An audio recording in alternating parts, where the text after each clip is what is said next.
राज्यस्तरीय शिशु उत्सव 2023 अनुष्ठित।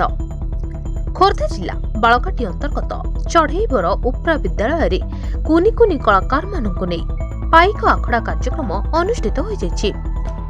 ओडिशा माध्यमिक शिक्षक संगठन ओस्ता पक्षरु नया सड़क कटक द्वारा आयोजित एही राज्यस्तरीय शिशु उत्सव 2023 रे चढ़ईबर उच्च प्राथमिक विद्यालयर प्रधान शिक्षक जोगेन्द्र सेठी निर्देशित पाइक आखड़ा मंचस्थ होइतिला।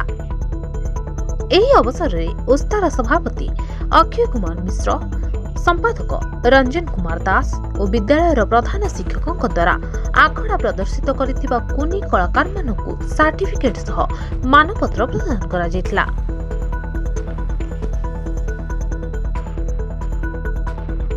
बालिअंतारू त्रिनाथ चंद्र साहू रिपोर्ट, निर्भीक खबर।